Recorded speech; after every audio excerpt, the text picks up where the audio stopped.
இந்த செய்தியை உங்களுக்காக வழங்குவது feminine. Happy day everyday sanitary napkin. வெளியீடு வம்சம் ஃபர்டிலிட்டி அண்ட் ஹெல்த் கேர்.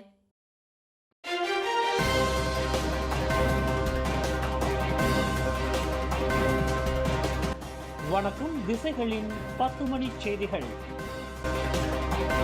மருத்துவ சிகிச்சைக்காக பாலஸ்தீனர்களை மலேசியாவிற்கு கொண்டு வந்ததை குறை கூறுவதா? பிரதமர் டத்தோஸ்ரீ அன்வார் வருத்தம். காயமுற்ற பாலஸ்தீனர்களை மருத்துவ சிகிச்சைக்காக மலேசியாவிற்கு கொண்டு வந்துள்ள அரசாங்கத்தின் நடவடிக்கையை சில தரப்பினர் குறை கூறியும் சாடியும் வருவதை பிரதமர் டத்தோஸ்ரீ அன்வார் இப்ராஹிம் தமது வருத்தத்தையும் கவலையையும் தெரிவித்துள்ளார்.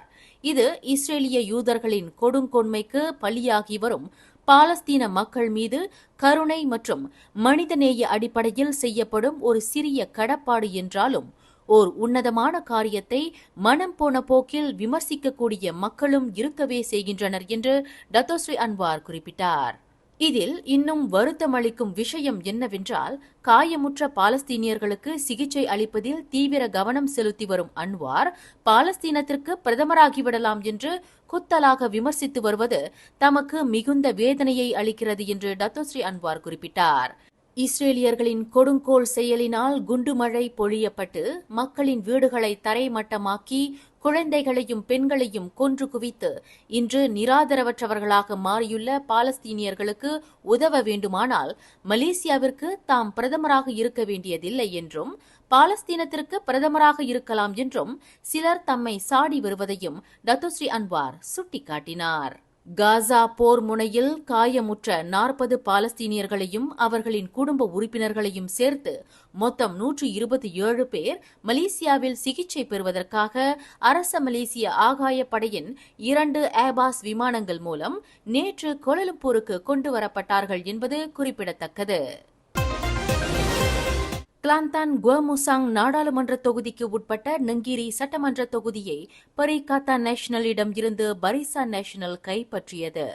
இன்று நடைபெற்ற இடைத்தேர்தலில் 2802 வாக்குகள் வித்தியாசத்தில் பரிசான் நேஷனல் வேட்பாளர் அஸ்மாவி ஃபிகிர் அப்துல் கனி பரிகாத்தா நேஷனல் வேட்பாளர் ரிஸ்வாடி இஸ்மாயிலை தோற்கடித்தார்.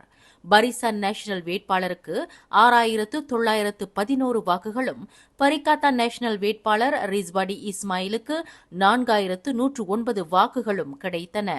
பாஸ் கட்சியின் ஆதரவுடன் பர்சாத்து களம் கண்ட நங்கீரி தொகுதியை பரிசான் நேஷனல் கைப்பற்றியிருப்பது மூலம் அம்னோவிற்கு மிகப்பெரிய பலமாக அமைந்துள்ளது. இடைத்தேர்தல் பிரச்சாரத்தின் போது முன்னாள் மாமன்னர் சுல்தான் அப்துல்லாவை விமர்சனம் செய்துள்ள முன்னாள் பிரதமர் தான் ஸ்ரீ முஹிதீன் யாசின் மீது நடவடிக்கை எடுக்கப்பட வேண்டும் என்று பஹாங் மந்திரி புசார் Wan Rosdy Wan Ismail police துறையை கேட்டுக் கொண்டார். பஹாங் சுல்தான் அப்துல்லா நாட்டின் மாமன்னராக பொறுப்பேற்றிருந்த போது அவரின் நம்பகத்தன்மையை கேள்வி எழுப்பும் வகையில் முஹிதீன் உரையாற்றியுள்ளார் என்று மந்திரி புசார் குற்றம் சாட்டியுள்ளார். கடந்த பொதுத் தேர்தலின் போது 115 நாடாளுமன்ற உறுப்பினர்களின் ஆதரவை பெற்று நாட்டின் பிரதமராக பொறுப்பேற்பதற்கு தேவையான இடங்களை விட கூடுதலாக தாம் கொண்டிருந்த போதிலும் பிரதமராக சத்திய பிரமாணம் செய்வதற்கு மாமன்னரால் தாம் அழைக்கப்படவில்லை என்று முஹிதீன் குறிப்பிட்டிருந்தார். அப்போது மாமன்னராக இருந்தவர் யார்? பஹாங் ஆகும் என்று முஹிதீன் சூசகமாக தமது உரையில் சுட்டிக்காட்டியிருந்தார். சமூக ஊடகங்களில் ஆக கடைசியாக பெண் நாடாளுமன்ற உறுப்பினர் ஒருவர் பகடிவதைக்கு ஆளாகியுள்ளார். டிஏபியை சேர்ந்த புகிட் பண்டேரா எம்பியான ஷர்லீனா அப்துல் ரஷீத் இணைய பகடிவதைக்கு உட்படுத்தப்பட்டுள்ளார். தடை செய்யப்பட்ட மலாயா கம்யூனிஸ்ட் கட்சியின் பொதுச் செயலாளர் ரஷீத் மைடின் மகள்தான் தாம் என்று சமூக ஊடகங்களில் சிலர் தவறான பிரச்சாரத்தில் ஈடுபட்டு வருவதாக ஷர்லீனா அப்துல் ரஷீத் குறிப்பிட்டார். தமது தந்தை அப்துல் ரஷீத் அனாஃபி ஒரு பள்ளி ஆசிரியர் என்றும் கடந்த ஜூன் மாதம் காலமாகிவிட்டதாகவும் 43 வயதுடைய ஷர்லீனா அப்துல் ரஷீத் தெரிவித்தார். இதன் தொடர்பில் தாம் போலீசில் புகார் செய்திருப்பதாகவும் அவர் குறிப்பிட்டார். மலேசியா பல்வேறு இனங்கள், மதங்கள் மற்றும் கலாச்சாரங்களால் உருவாக்கப்பட்ட ஒரு நாடாகும். இந்த பன்முகத்தன்மைதான் நாடு சுதந்திரம் பெற்றது முதல் தொடர்ந்து வலுவாக கட்டிக்காக்கப்பட்டு வருகின்ற மலேசியாவின் பலமாகும் என்ற உண்மையை அனைத்து தரப்பினரும் ஏற்றுக்கொள்ள வேண்டும் என்று தேசிய ஒற்றுமைத்துறை அமைச்சர் டத்தோ ஏரன் அகு டகாங் கேட்டுக்கொண்டார். அயர்கரோ மலாக்கா அனைத்துலக வர்த்தக மையத்தில் இன்று காலையில் 2024ஆம் ஆண்டுக்கான மலாக்கா மாநில அளவிலான மலேசியாக்கு மர்டேக்கா எனும் சுதந்திர மாத நிகழ்வை தொடக்கி வைக்கும் நிகழ்வில் டத்தோ ஆரன் அகுடகாங் வலியுறுத்தினார். அமைச்சரின் உரையை தேசிய ஒற்றுமைத்துறை துணை அமைச்சர் சரஸ்வதி கந்தசாமி வாசித்தார். இலக்கவியல் யுகத்தை நோக்கி துரிதமாக நாடு சென்று கொண்டிருக்கும் இவ்வேளையில் பலதரப்பட்ட தளங்களின் வாயிலாக இனங்களுக்கு இடையிலான உறவுகள் வலுப்படுத்தப்பட வேண்டும் என்று துணை அமைச்சர் சரஸ்வதி கேட்டுக்கொண்டார். இனங்களுக்கு இடையிலான ஒற்றுமை என்பது மிகப்பெரிய அருட்கொடையாகும். பரஸ்பர புரிந்துணர்வு, மரியாதை, சகிப்புத்தன்மை ஆகியவற்றை உள்ளடக்கிய கோட்பாடு நாட்டின் ஒருமைப்பாட்டிற்கான அடிப்படையாக தொடர்ந்து விளங்கிட வேண்டும். அந்த வகையில் தொழில்நுட்பங்களை பயன்படுத்துவதில் இளைய தலைமுறையினர் மிகுந்த கவனத்துடன் செயல்படுவது அவசியமாகும். கட்டுப்பாடற்ற தொழில்நுட்ப பயன்பாடு நாட்டின் பாதுகாப்பிற்கு அச்சுறுத்தலை ஏற்படுத்திவிடும் என்று சரஸ்வதி எச்சரித்தார்.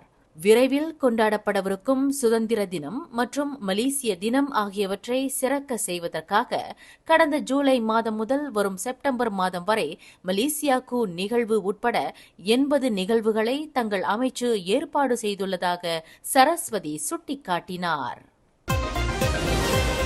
அடுத்த மாதம் 28ஆம் தேதி நடைபெறவிருக்கும் ஜொஹோர் மக்கோத்தா சட்டமன்ற தொகுதி இடைத்தேர்தலில் பக்காத்தான் ஹராப்பான் போட்டியிடாது என்று அதன் பொதுச் செயலாளர் டத்துஸ்ரீ சைஃபுடின் நசுத்யோன் இஸ்மாயில் இன்று உறுதி செய்தார். இந்த இடைத்தேர்தலில் ஒற்றுமை அரசாங்கம் சார்பில் பரிசான் நேஷனல் போட்டியிடுவதற்கு வழிவிடப்பட்டுள்ளதாக உள்துறை அமைச்சருமான சைஃபுடின் குறிப்பிட்டார். பிரதமரும் பக்காத்தான் ஹராப்பான் தலைவருமான டத்துஸ்ரீ அன்வார் இப்ராஹிம் தலைமையில் நடைபெற்ற PH தலைவர் மன்ற கூட்டத்தில் இம்முடிவு எடுக்கப்பட்டுள்ளதாக அவர் குறிப்பிட்டார். மக்களின் நல்வாழ்விற்காக அரசாங்கம் தொடங்கிய காப்புறுதி திட்டமான ஸ்கிம் இன்சூரன்ஸ் கசுஜாத்ரா ரக்யாட் 2.0 தொடரும் என்று பிரதமர் டத்துஸ்ரீ அன்வார் இப்ராஹிம் அறிவித்துள்ளார். 1,80,00,000 வெள்ளி நிதி ஒதுக்கீட்டுடன் சுமார் 3 லட்சம் பேர் இந்த காப்புறுதி திட்டத்தில் பங்கேற்றிருப்பதாக பிரதமர் குறிப்பிட்டார்.